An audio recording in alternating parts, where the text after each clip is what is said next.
Welcome to today's video. We will be delving into how Ireland, a country that was once poverty-stricken, became one of the wealthiest nations in the world, from famine to financial prosperity. The story of Ireland's incredible economic turnaround is a fascinating one.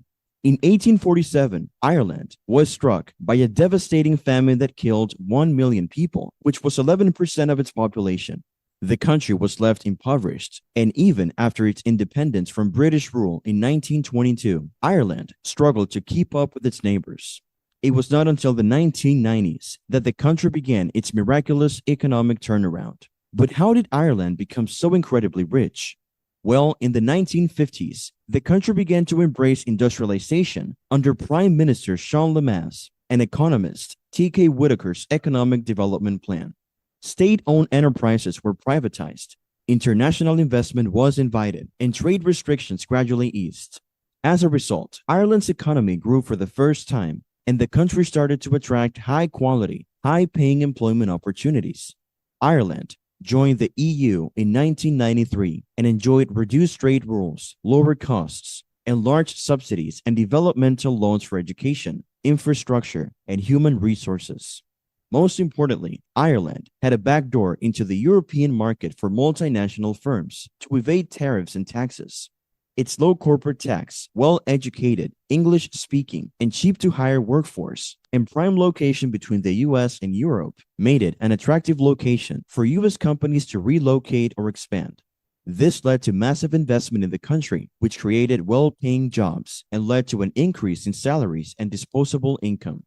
However, Ireland's quick expansion depended on US firms, banks, and low loan rates, and its economy was highly globalized. Despite being lower than the European average, income inequality increased and the cost of living skyrocketed.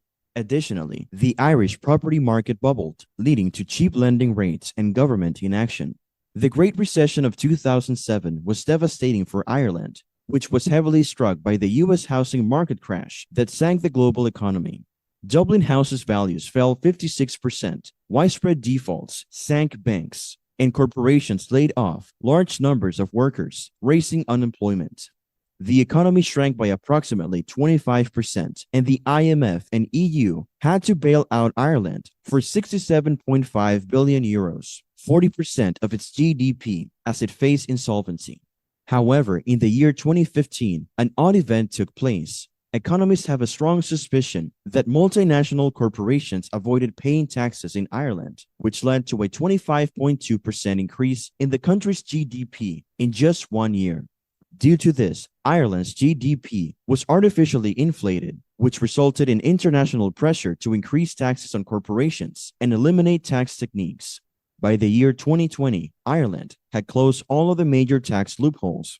Therefore, does this suggest that Ireland's special economic privileges have been removed and the multinational corporations that contributed to Ireland's prosperity are departing the country? To be honest, no.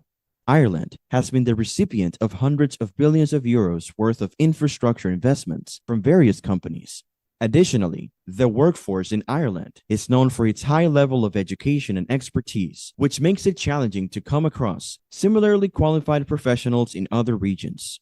Despite the fact that these loopholes have been closed, Ireland continues to be a business-friendly nation, making it an excellent location for global operations.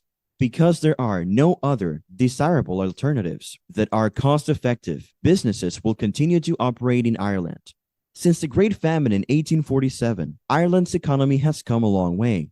Despite the difficulties and setbacks that have been encountered, Ireland has seen a remarkable transition, moving from economic isolation to global integration, thanks to a mix of factors, including policy reforms, foreign investment, and a highly qualified workforce. This amazing change came about as a result of Ireland's inclusion into the global economy.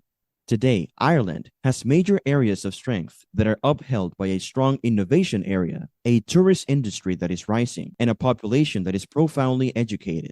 Because of its business-friendly regulations, low corporate tax rate, and talented workforce, Ireland continues to be a center for the global operations of multinational corporations. Ireland has managed to experience an impressive degree of economic prosperity but it has not been immune to its own unique set of difficulties. Among the issues facing the nation is the increasingly alarming trend of income inequality, which has emerged as a significant worry. Additionally, the elevated cost of living and the potential dangers associated with over-reliance on foreign investment are also pressing concerns that demand attention. To preserve development, Ireland must confront these issues head-on and devise measures that ensure that economic growth benefits all citizens, not just a privileged few.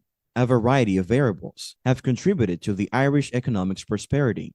The implementation of policy reforms that have established a favorable business environment is one of the main aspects. Furthermore, the government has been successful in attracting substantial foreign investment, which has contributed to fostering growth and innovation. Another important aspect is the Irish workforce's high level of education and expertise, which has allowed the country to create a competitive advantage in numerous industries. These characteristics, when combined, have resulted in Ireland having a rich and growing economy. Ireland's path from being one of the poorest countries owing to famine and poverty to being one of the wealthiest nations is absolutely astounding. As the country continues to adapt to the global economy's problems and possibilities, its experience provides useful lessons for other countries, aiming to achieve long-term economic growth and prosperity.